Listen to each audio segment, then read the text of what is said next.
দরবার সালিশে বসলে বড় সর্দারকে যদি কিছু রাত্রের বেলায় সুরমা কালারের কিছু নোট যদি পকেটে ঢোকানো যায়, সবুজ কালারের কিছু নোট যদি দেওয়া যায়, ওই টেনশন করিস না, কালকে দেখবে আমার আওয়াজই ভিন্ন। কথা কয় না? হক রে না হক বানায়, না হককে হক বানায়, ঠিক কিনা বলেন? এই জুলুম চলে গেছে, এই জন্য জুলুম করা যাবে না, একদিন না একদিন বিচার হবে না, হবে না। যেই ব্যক্তি আল্লাহর কাছে বিচার দিয়েছে, আল্লাহ পাক তাকে বলবেন, আল্লাহর আদালতে যাওয়ার পর তোমাকে গায়ে হাত দিয়েছে, কটু কথা বলছে, তোমার উপর শক্ত আচরণ করছে, আজকে তুমি তোমার প্রতিশোধ নিয়ে নাও। তার জীবনের নামাজের সবগুলো নিয়ে নাও, তার জীবনের রোজার সবগুলো নিয়ে নাও, তার জীবনের হজের সবগুলো নিয়ে নাও, তার জীবনের দান খায়রাতের সবগুলো নিয়ে নাও। এভাবে সবাই নিয়ে যাবে, হকদারের হকের লাইন শেষ হবে না। বলবে আল্লাহ আমি তো পাই নাই, বলবে তোমার জীবনের গুনাহগুলো নাদানের ঘাড়ের মধ্যে চাপাই দাও। দেখা যাবে সব কিছু ছিল, কিন্তু একটা পর্যায়ে মানুষের গুনাহ নিয়া নিজের জীবন খালি কইরা জাহান্নামে যাওয়া ছাড়া কোনো উপায় থাকবে না। ইহা হাম সব মুসাফির হ্যায়, ওহি আখির ঠিকানা, কোই আগে রওয়ানা है, कोई पीछे रवाना। কবি বলেন, চিরকাল থাকার জন্য দুনিয়াতে কেউ আমরা আসি নাই, দুনিয়া থাকার জায়গা নয় রে। বাপ দাদা ছিলেন, এখন কি আছেন না চলে গেছে? বাবা নাই রে, দাদা নাই। এক সময় আমার আপনার বাপ দাদা বড় পাওয়ারফুল ছিল, এদের পাওয়ারে এদের দবদবায় কেউ মুখ খুলতো না। এখন কি আর এরা আছে না চলে গেছে? এখন তাদের জায়গায় আমি আর আপনি।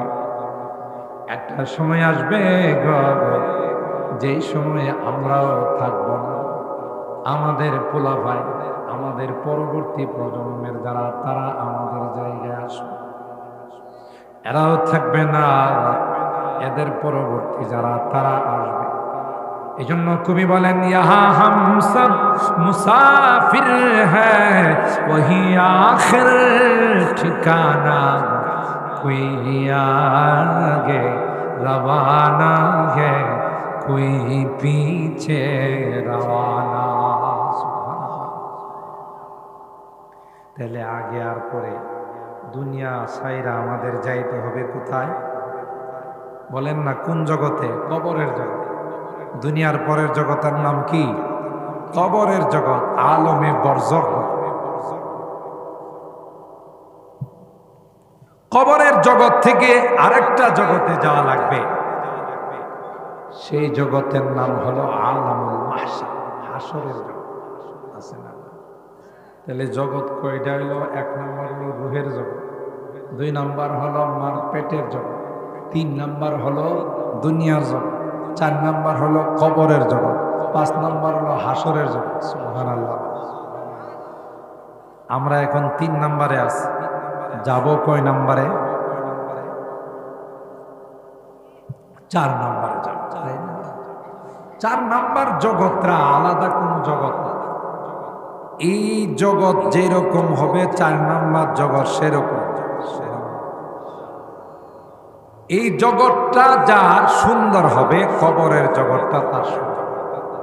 এই জগৎটা যার অসুন্দর হবে, বিশ্রী হবে, কবরের জগৎটাও ভয়ঙ্কর। এক কথা শেষ। আমল সে बनती है जन्नत भी जहन्नम भी, ये खाकी अपनी फितरत में ना नारी है ना।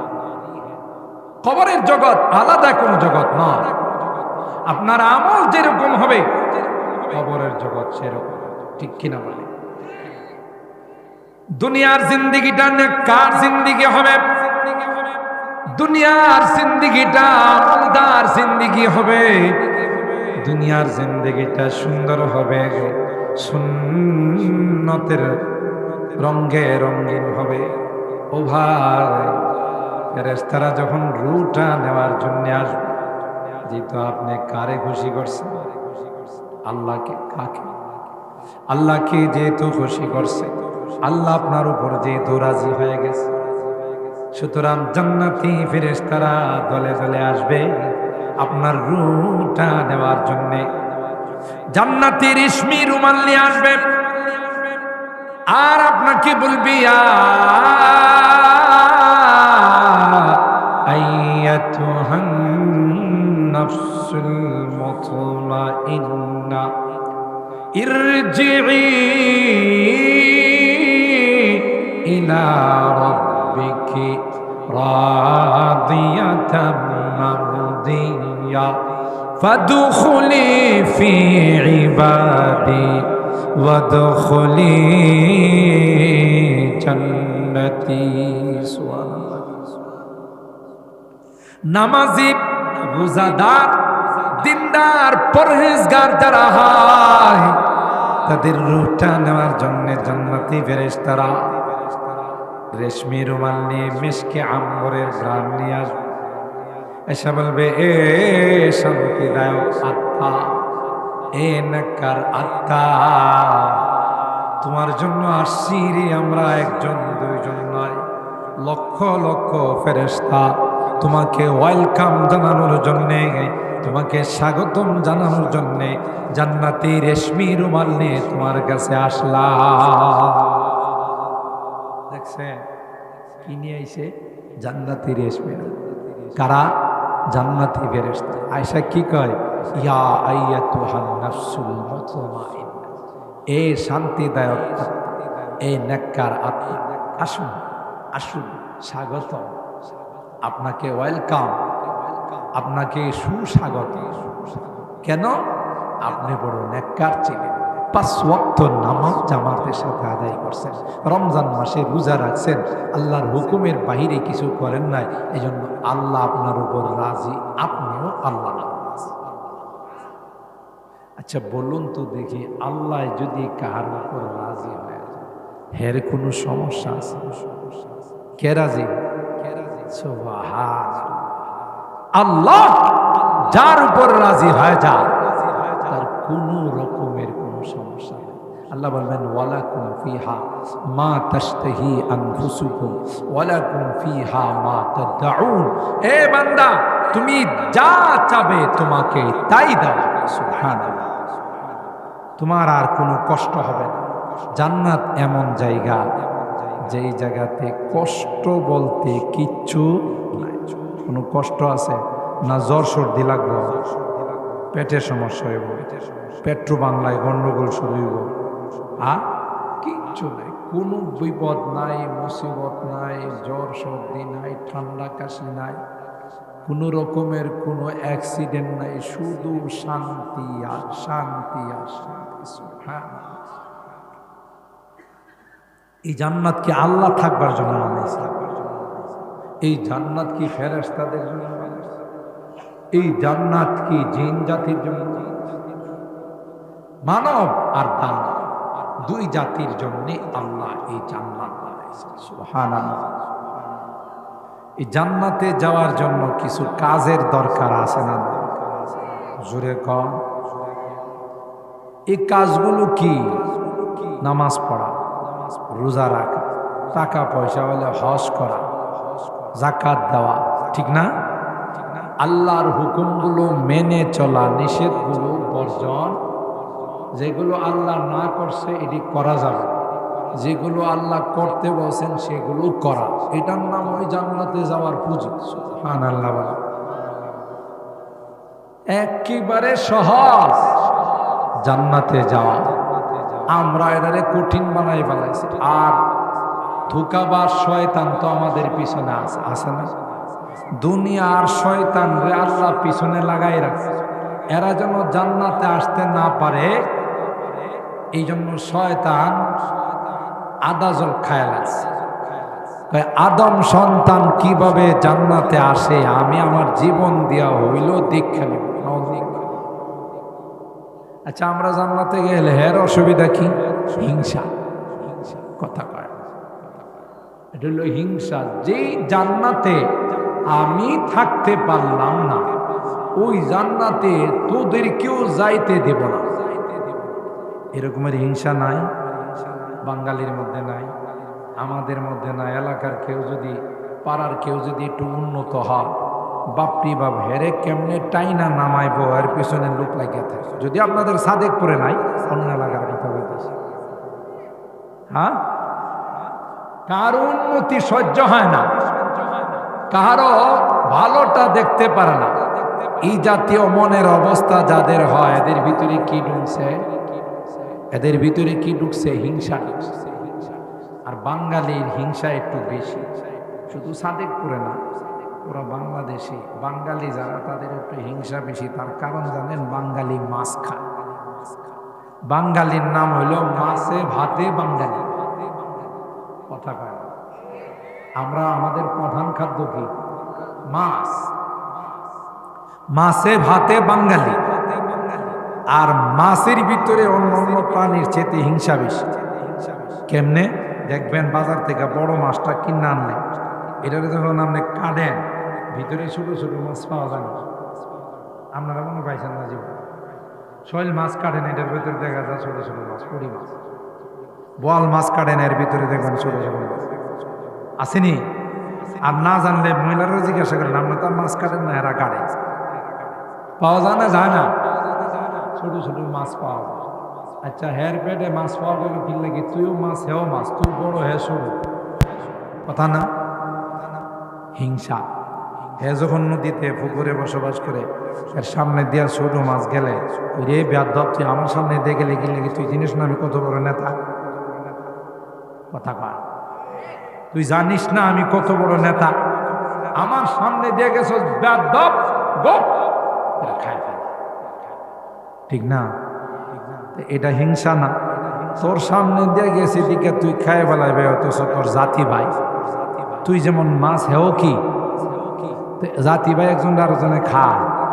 হ্যাঁ, যেহেতু খায় বেলাইছে, বোঝা গেল কি কাম করছে, কি কাজ করছে? হিংসা। এই মাছ আমরা খাই না? খাই না? তো মাছ যেহেতু খাই, মাছের একটা প্রভাব আমাদের উপর আসে না? না। এই জন্য আমাদের মধ্যে হিংসা বেশি। আপনারা আবার রাগ করতেছেন নি? যে মৌলবীরা দাওয়াত দেয় নিয়ে এলাম আমরা, দেও আমরাই দিব, মৌলবীরা আমাদের বিরুদ্ধে ওয়াজ করে। রাগ করেন না, বাস্তবতা থাই। যে যেটা খায়, তার একটা প্রভাব তার ভিতরে থাকে। ঠিক না? ইন্ডিয়াওয়ালারা মহিষ খায়। কি খায়? বইস। আর কি বইস? কি খায়? মহিষ খায়। আর দেখবেন মহিষের স্বভাব কি? পরিষ্কার পানিতে কোনোদিন নামে না, কাদা পানি, গোলা পানিতে নামে বেশি। পরিষ্কার পানিতে এর মায়েরও ঢুকাইতে পারবেন না, কারণ এর কাছে কাদা পানিতে বেশি ভালো। পেট কাদা যে পানিতে আছে, এটাতে যে হুদা নামে না, গড়াগড়ি করে। ঠিক নেই? আর এই মহিষ ইন্ডিয়াওয়ালারা খায়। পৃথিবীর মধ্যে সবচাইতে খাড়ার জাতি হলো ইন্ডিয়াওয়ালা। আমরা আন্তর্জাতিক খাড়াসও হইতে পারি। যে এর লাগে বইসের মধ্যে, যেহেতু মহিষের মধ্যে নোংরামি আছে, এই নোংরামি দেয় এদের গায়ে। এরা যখন সকালবেলা হয়, আমরা যখন দেওবন্দে যাই, হাওড়া স্টেশন থেকে ট্রেনে উঠছি, ট্রেন চলতে চলতে রাত 2 দিন লাগছে, এক রাত একদিন। তো সকালবেলা যখন হইছে, আল্লাহর দেওয়া দিন আইছে, আমরা একটু চতুর্দিকে চোখ খুইলা তাকাইছি। ইয়া, তাকায়া দেখি পুরা রেল লাইনের নিচে লক্ষ লক্ষ টয়লেট। বুঝছেননি? বদনালয়া গিয়া নিচে বয়ে গেছে। মন বুঝছেন? লক্ষ লক্ষ টয়লেট। এখন যে একটু বাইরের দিকে তাকানো, এর তো অফিস আদালত সব খোলা, তাকানোর কোনো সুযোগ আছে? এখন বাধ্য হইয়া আমরা নিচের দিকে তাকায় বয়ে রয়েছে। আবার হেরা যারা কাম সারতেছে, ওরা কিন্তু আবার মাথাটা নিচের দিকে দিয়া রাখছে।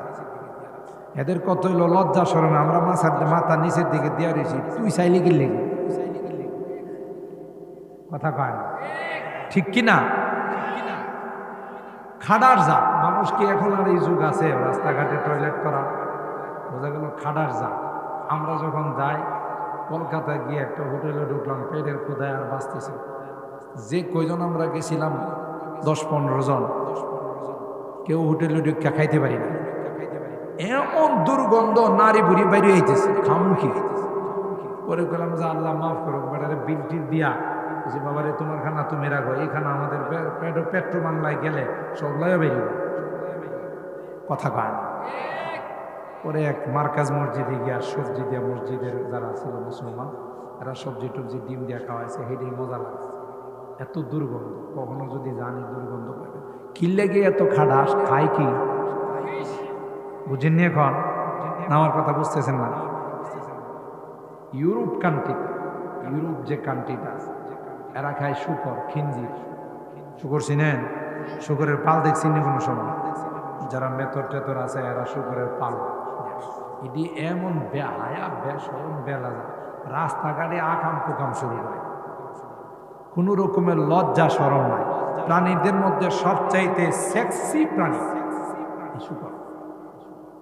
ইউরোপ কান্ট্রিওয়ালারা দিঘা খায়, এদের রাষ্ট্রীয়ভাবে ফ্রি সেক্স আইন, যে যেখানে মনে চায় আকাম কুকাম করো, রাষ্ট্রীয়ভাবে তোমার কোনো জেল জরিমানা হইব না।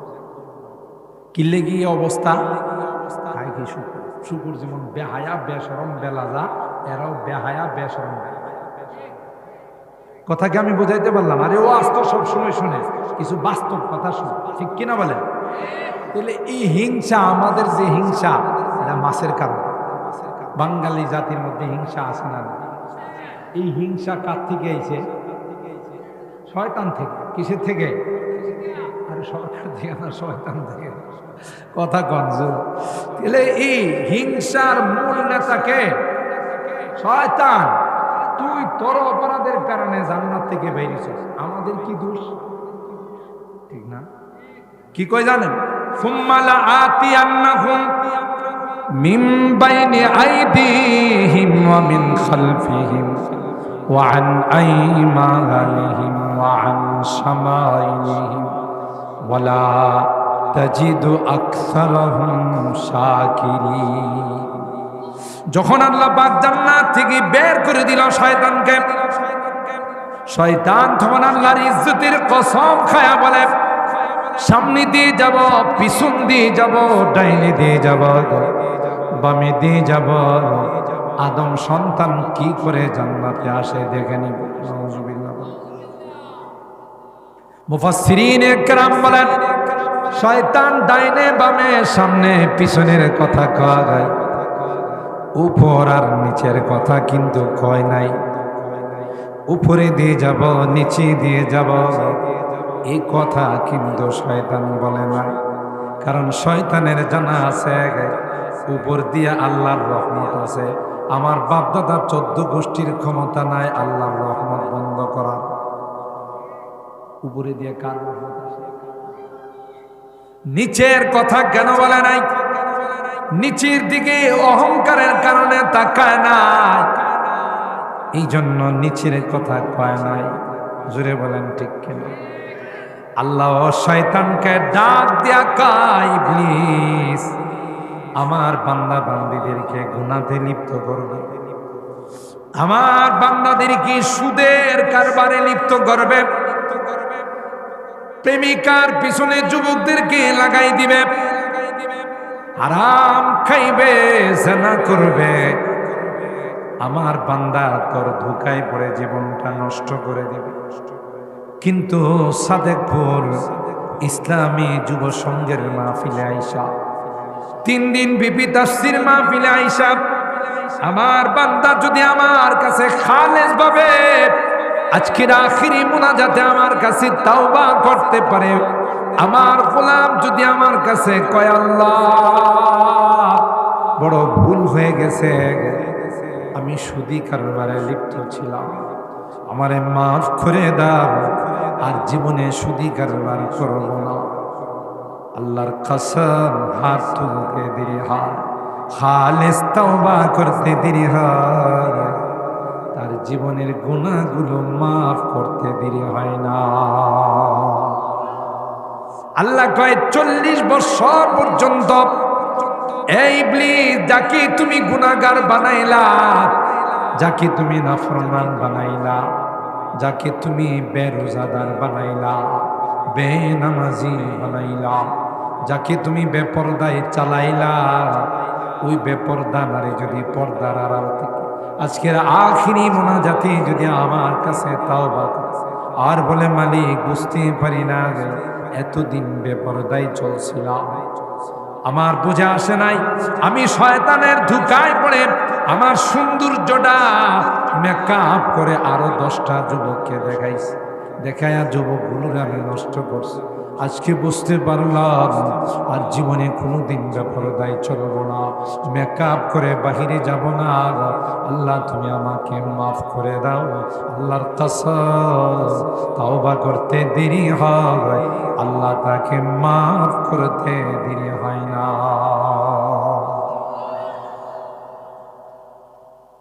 এই জন্য শয়তানে উপরের কথা কয় না, ঠিক কিনা বলেন?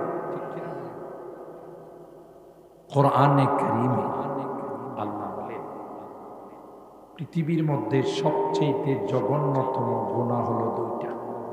কয়টা?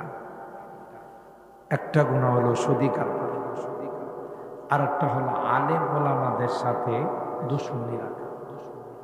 এরকমের লোক বাংলাদেশে আছে। আলেম ওলামাদেরকে দেখলে টিপ্পুনি মানে মস্কারা করে কয় কে এই যে কাঠমোল্লা যা, আগে কইতো এখন আর কাঠমোল্লা করে, এখন জঙ্গিবাদ কয়, সন্ত্রাস কয়, টেররিজম।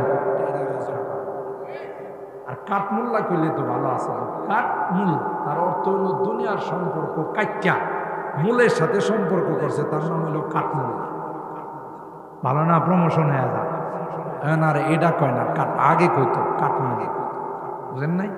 কইতো তো আসলে মস্কারা করে, কিন্তু এটার মর্যাদা যেমন একদল আছে না যারা নিজেদেরকে সুন্নি কয়, আছে না? না আছে, হেরা নিজেদেরকে সুন্নি কয়, আর জামিয়া ইউনুসের হুজুররা আমরা যারা আমরা কই ওয়াহাবি। আপনাদের এদিকে মনে নাই? হ্যাঁ, ও আলেম ওলামাদেরকে যারা সুন্নত ওয়ালা হেদেরকে কয় ওয়াহাবি, আর হেদের গায়ে বোম মারলে কোনো সুন্নত বেরিয়ে না, হের নাম হলো সুন্নি। উল্টা হয়ে গেছে, যে ফলে রসে ভর্তি এটার নাম হলো আনারস। কথা পায়, আনারস কাটতে গেলে রস টপকায় টপকায় পড়ে, এটার নাম রাখছে কি? ঠিক না? যে ফলে দানা ভর্তি এটার নাম বেদানা। কথা পায়, এটার ভিতরে দানা আছে না? না, নাম রাখছি কি? বেদানা। রাজা নাই রানী নাই, এটার নাম হলো রাজশাহী। ওখানে গিয়ে দেখবেন রাজাও নাই রানীও নাই, এটার নাম কি? আর যেই জায়গা থেকে মানুষে বাসে ট্রাকে ভর্তি যে স্টেশন, এটার নাম হইল মহাখালী। অথচ পাও ফালান জানা এনে মানুষের জন্য, বাসের জন্য, গাড়ির জন্য, এটার নাম রাখছি কি? মহাখালী। এটা বলে একবারে খালি।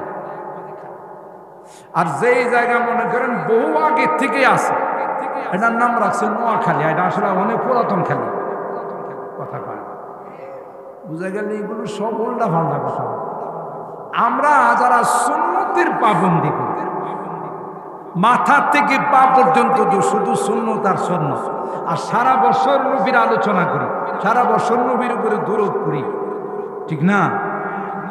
আমরা কই ওয়াহাবি, আর এরা হইল সুন্নি। অথচ এরা 12 রবিউল আউয়াল ছাড়া আর কোনোদিন এদের স্লোগানও শোনা যায়।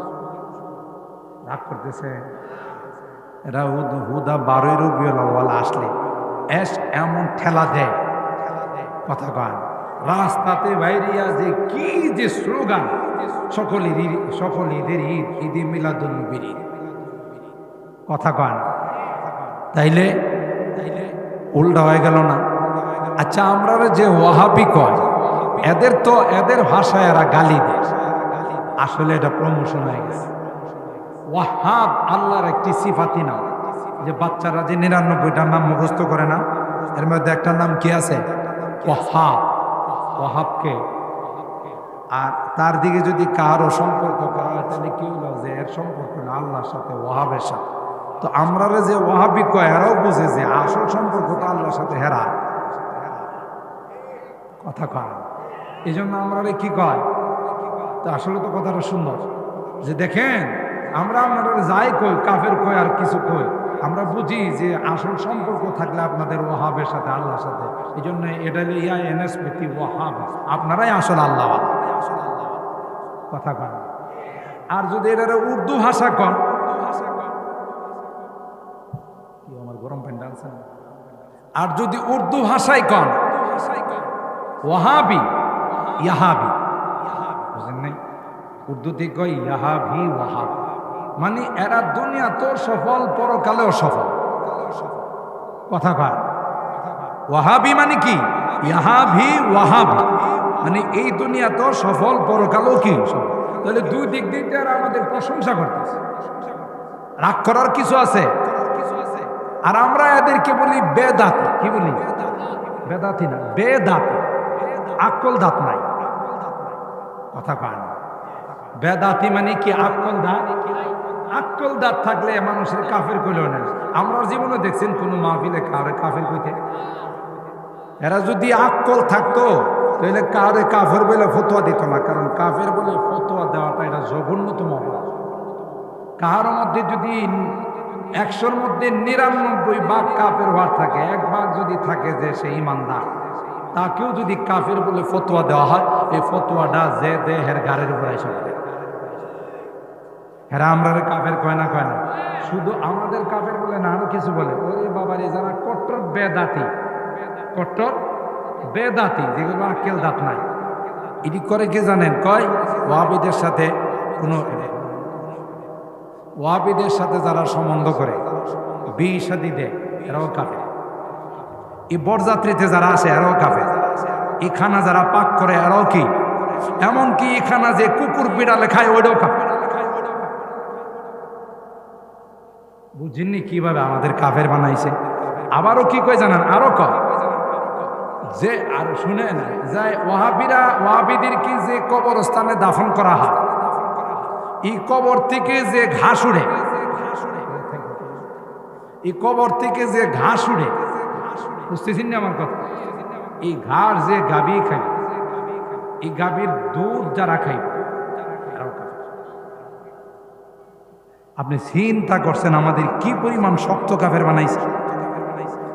যেমন করোনার সময় একদল সাংবাদিক লেখালেখি করছিল, করোনায় যারা আক্রান্ত হইব এদেরকে দাফন করা যাবে না, এদেরকে আগুন দিয়ে পোড়াই ফেলাইতে বুঝছিল না একদল সাংবাদিক।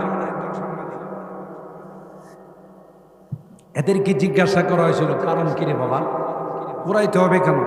করোনার রোগটা এত পাওয়ারফুল রোগ, যারা এই রোগে আক্রান্ত হয় মারা গেছে, এদেরকে যদি কোনো গুরুস্থানে দাফন করা হয়, করোনার আগে যারা মারা গেছে এরাও করোনা আক্রান্ত হয়। বুঝেন নাই? ওই যারা করোনার আগে বালা মানুষ মারা গেছে এরাও কি হয়ে যাব? এই জন্য যারা মারা গেছে এদেরকে করোনায় আক্রান্ত করে লাভ নাই, যারা হয়েছে এদেরকে পোড়াই দিলে করোনা বেড়ে যাব। নাউজুবিল্লাহ কবেন না।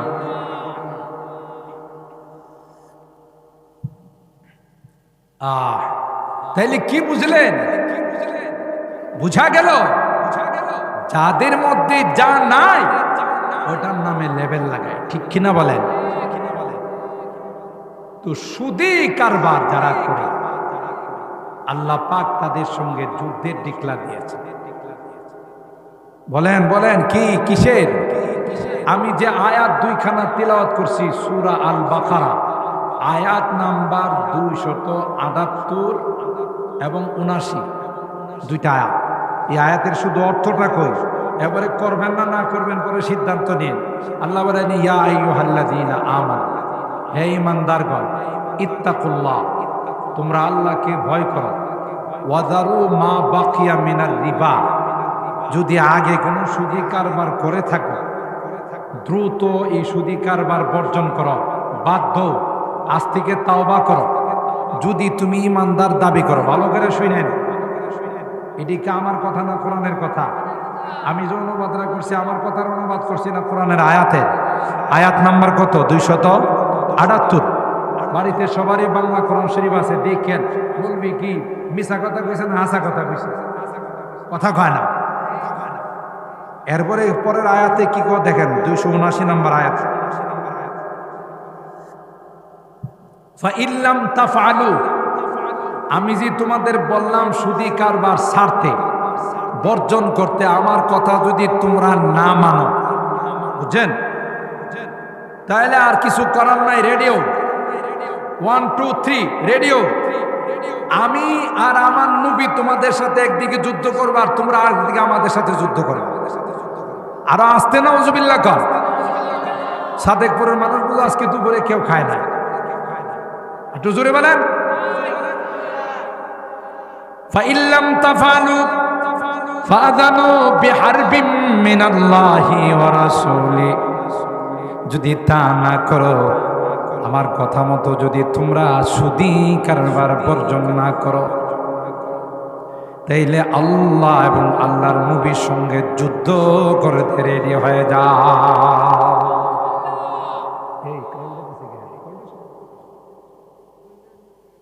তাড়াতাড়ি তাড়াতাড়ি, নাকে লাগে সমস্যা, একবারে নিচে চলে।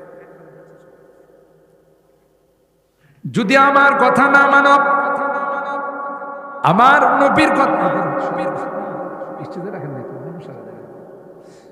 যদি আমার কথা না মানো, আমি এবং আমার নবীর সঙ্গে যুদ্ধের জন্য রেডি হয়ে যাও। নাউজুবিল্লাহ, জুড়ে বলে। কোন বাপের বেটার ক্ষমতা আছে আল্লাহর সঙ্গে যুদ্ধ করা? আছে? আল্লাহর নবীর সঙ্গে যুদ্ধ করার ক্ষমতা আছে কাহারও নাই।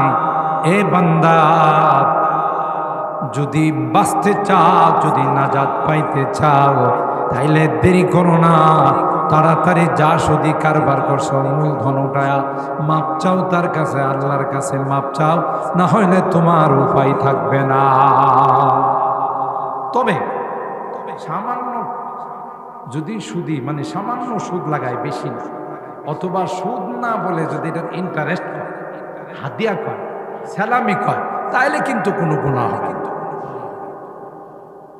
আমার কথা মনে আপনারা বুঝছেন না? তাহলে যদি কোনো কথা কন না। আচ্ছা, পায়খানার নাম যদি কেউ পাল্টায় বলে যে এটা ইন্ডিয়ান হালুয়া, কি নাম দিছে? তাহলে তো এটা খাওয়া হালাল, আর এটার মধ্যে হালুয়ার গ্রান পাওয়া যায়। পায়খানারে যদি আপনি ভালো কোনো নাম দেন, পেশাবরে যদি বলেন এটা হলো কলকাতার শরবত, এটাকে হালালই বল।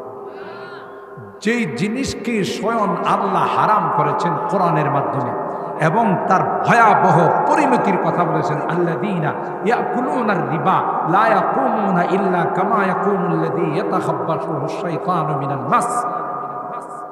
কিয়ামতের ময়দানে মাতালের মতো, মাতাল বুঝেন তো, হাফ পাগলের মতো। হাফ পাগল চিনিনি? আমি তো অনেক জায়গায় হাফ পাগলের পরিচয় দিই। ক্লাসের টিচার আইসা ক্লাস 2-র মধ্যে ছাত্রদেরকে বলে, আমার বয়স কত? ছোট ছোট পিচ্ছি পাচ্ছি বাচ্চা, এগুলোর মুখের মধ্যে নাক লাগাইলে দুধের গ্রাম বেরিয়ে, তাই না? ওই দিন এসে দুধ ছাড়ছে। এদিকে আইসা হেডমাস্টার কয় কি, তোরা যদি কেউ বলতে পারো যে আমার বয়স কত, 500 টাকা বয়স। দেখুন তো, হেডমাস্টারের বয়স এগুলো মানে দিতে পারবে, কথা কয় না। কোনো ছাত্র কিছু পায় না। মাঝখানে একটা ছাত্র একটু পণ্ডিত টাইপের, এটা দাঁড়াই গেছে, ইয়েস স্যার, ইয়েস স্যার কয়ে দাঁড়াই গেছে। স্যার আমি বলতে পারি, বল। কই স্যার আপনার বয়স 60। তুই কেমনি বুঝলি আমার বয়স 60? আমাদের বাড়িতে একটা হাফ পাগল আছে, এটার বয়স 30।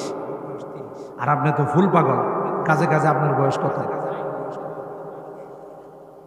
কথা কয় না। আমি তো এমনি স্যার অঙ্কটা সহজে মিলাই ফেলাই। আমাদের বাড়িতে যেহেতু হাফ পাগল আছে, এটার বয়স কত? আর আপনি তো ফুল, মানে 30-এ 2 দিয়ে গুণন দিলে কত হয়? আপনার বয়স 60। কিরে তুই আমার ফুল পাগল বলে? কই স্যার, আপনি ফুল পাগল না হইলে আমাদের মতো বাচ্চা কাচ্চাদেরকে আপনি জিজ্ঞাসা করতেন আমার বয়স কত, আপনি কবে আইছেন আর আমরা কবে আইছি। কথা কয় না। ধরাটা খাইছি কিনা? কিয়ামতের ময়দানে যারা যারা সুদী কারবার করে দুনিয়ার থেকে যাবে, মাতালের মতো কিয়ামতের ময়দানে এরা ঘোরাফেরা করে, ঠিক কিনা বলেন? আহা, মানুষ জিজ্ঞাসা করবে কি পাগল কাটেনি তো দুনিয়াতে সুদী কারবার করে ফ্যাক্টরে ডোল বানাইছে,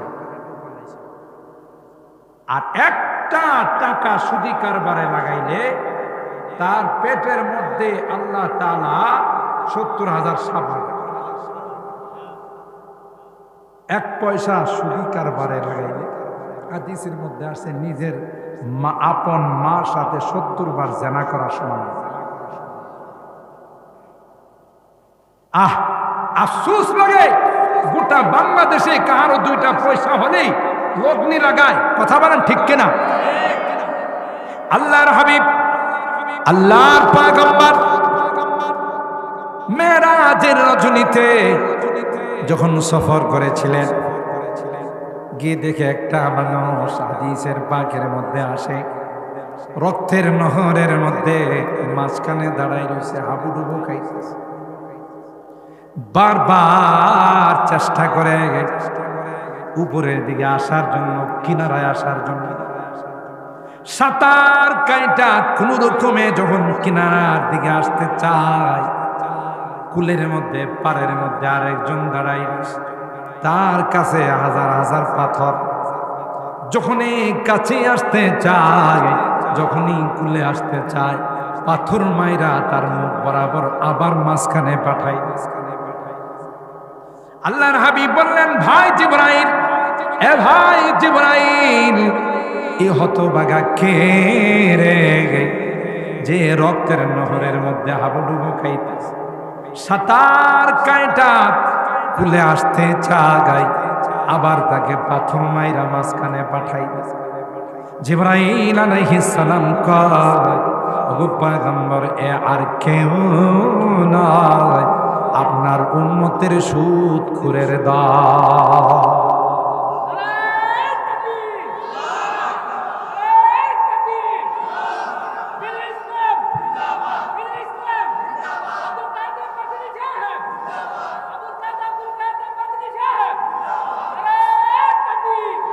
সুদখোরের দল, সুদখোরের দল, সারাটা জীবন সুদি কারবার করছে, মানুষের রক্ত চুইসা বড় হইছে। ভাই সুদ নিতে কারা আসে বিপদে পায়, ভাই মেয়েটারে বিয়ে দিব, টাকা পয়সা নেই, আমার কিছু টাকা, ও টাকা দিতে পারি, মাসে কত লাভ দিবা, কথা কয়। বিপদে পরে আসছে বেচারি, কি করবে, মেয়েটারও বিয়া দিতে, দেন ভাই 50,000 টাকা দেন। ওই 50,000 টাকার মাসে লাভ আসবে কিন্তু 10,000, 20,000 পারবানি। বলে কি করবো, বিপদে পড়ছি, দেন। তাইলে কি করলো, গরিব মানুষের রক্ত চুষে সে বড় লোক হইছে। গরিব মানুষের রক্ত চুষে তুমি বড় হয় না। এই জন্য আল্লাহ তোমার শাস্তি দিবে, রক্তের নদীর মধ্যে তোমাকে হাবুডুবু খাওয়াবে, বলবে তুই রক্ত খায় বড় হইছিস। এখন মজাটা বুঝ রে, কেমন মজা লাগে রক্ত যে মানুষের চুষলি। আল্লাহ ডাক দেয়া কয়, না না, শুধু তাই না, যাদের টাকা পয়সা তুমি খাইবা, যতক্ষণ পর্যন্ত তাদের কাছে মাপ না চাইবা, ততক্ষণ পর্যন্ত আমার আদালতে তার কোনো বিচার না। তুমি আঙ্গুল ফুলে কলা গাছ হইতে চাও, অল্প দিনে বড় লোক হইতে চাও, সুদি কারবার হয়, খবর আছে, কথা বলেন ঠিক কিনা? আপনি চিন্তা করতে পারেন, একটা দিরহামুন ওয়াহিদুন, একটা টাকা সুদি কারবারে লাগানো, নিজের মার সাথে 70 বার জিনা করা। বুতুনুহুম কাল বুয়ুত, তাদের পেটটা হবে বাড়ির মতো, একটা ঘরের মতো, তার মধ্যে দূরের থেকে দেখবে সাপ কিলবিল কিলবিল করতেছে, কামড়াইতেছে। নাউজুবিল্লাহ কইবেন না? এটার নাম হলো দুনিয়া। হারালে হারামে ধোকায় ব্যবসা বাণিজ্য যারা করে, অনেকে আছে, সবাই মিছা কথা কয়ে কয়ে ব্যবসা করে, সবাই না কিন্তু অনেকে আছে। আপনি যখন কিনতে যাবেন, ও ভাই এটা নিবেন, আপনি আচ্ছা, আপনি দিনদার মানুষ, আপনি নামাজি মানুষ, আপনার সাথে বেশি কথা কয়া লাগবে, এটা আমার কিনা আছে 400, আপনি কত দিবেন, দোকান ভাড়া আছে, কর্মচারী, আপনি বাধ্য হয়ে কইবেন যে ভাই তাহলে 450 টাকা রাখো, তো খরচ আছে, আচ্ছা দেন, আপনি নামাজি মানুষ। হে আসলে মিথ্যুক, কিনছি 200 টাকা দিয়ে। এরকমের ব্যবসায়ী তো বাংলাদেশে নাই, থাকলেও ব্রাহ্মণবাড়িয়া নাই। তোরে কেডা খুশি মিশা কথা না বলেন নাই? তুই ব্যবসা কর, ব্যবসা করতে তো নিষেধ নাই। ভাই আমার 400 টাকা হলে আমি বিক্রি করতে পারবো, কত দিয়ে কিনছি এটা আপনার জানার দরকার নেই, আমারও তো হলে লাভ হবে। কথা কন ঠিক না? তুই কিনলে কি মিথ্যা কথাটা কইতে গেলে, কিনলে কি কসমটা খাইছ যে ভাই আমার কিনাই 400 টাকা, আমরা কত দিন উদামি ছাড়া। 2 নাম্বার মালটা দিয়ে আপনার কয় যে ভাই একবারে 1 নম্বর মাল, বাজার সেরা মালটা দিছে, আসলে 2 নম্বর দাম নিছে কত নম্বরে। আপনি দেখবেন ফল টল কিনতে যাইবেন, আপনি যদি বিশ্বাস করে করেন ভাতিজা তোমার আমি খুব বিশ্বাস করি, আমি আর ধরুন না, তুমি একটু বাচ্চা শুন না, আমার 2 কেজি ফল ধরো। হ্যাঁ মেমন বাসা বাসবো, যত ফসা আছে সব দিয়ে দেবো, কথা কয় না। তাহলে কি অবস্থা দেখে, উপরে ভালো ভালো ফল রাখে, নিচে ফসাগুলো রাখে। এমন বিশ্বস্ত কাউকে পাইলে কি করে, ঠিক না বে ঠিক? অথচ আল্লাহ নবী বলেন যে মান গাশশানা ফালাইসা মিন্না, যে আমার উম্মতের মধ্যে যে আরেকজনকে ধোঁকা দিবে সে আমার উম্মতের অন্তর্ভুক্ত না। কথা বলেন ঠিক কিনা? হালাল ব্যবসাটা তুমি হারাম করো। আল্লাহ নবী বাজার মনিটর করতো, বাজার দেখতে যাইতো, ব্যবসায়ীরা যে বাজার করতো বাজার দেখতে,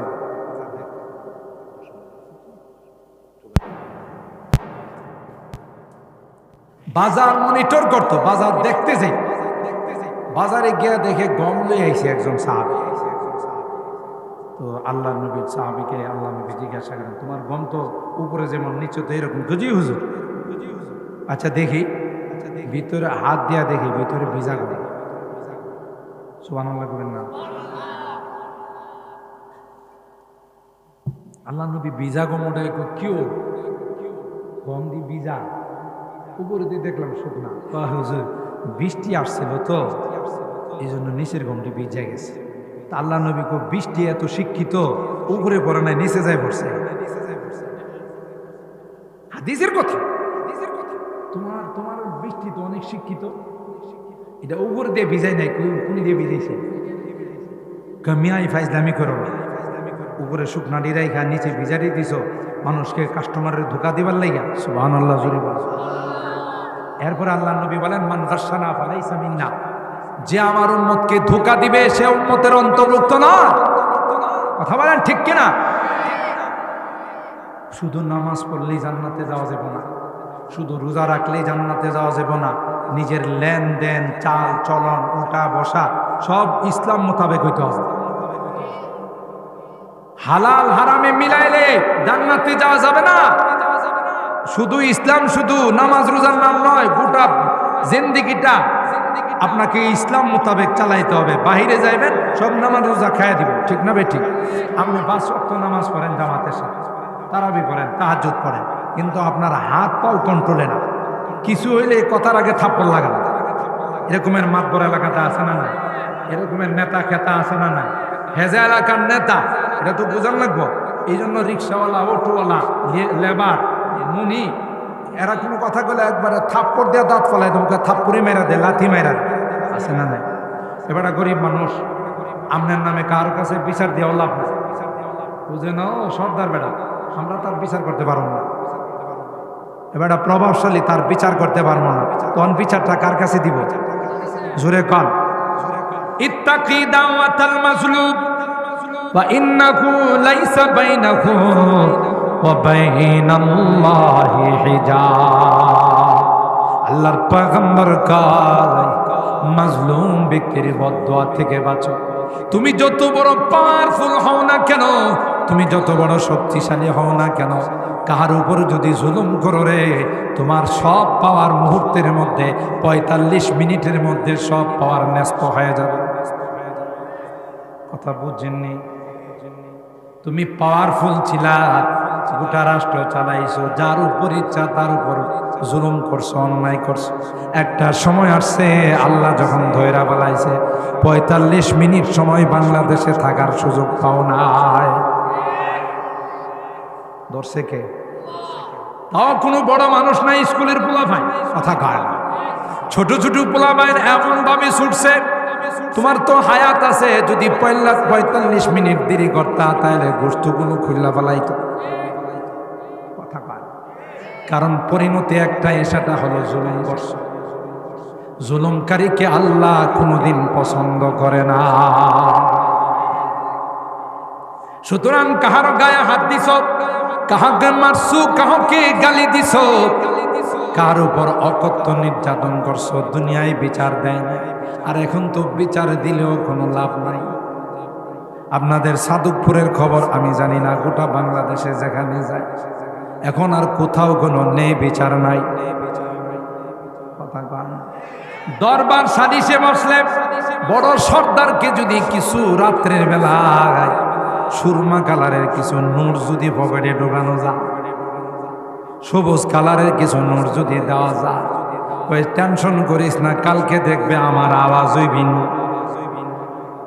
কথা কয়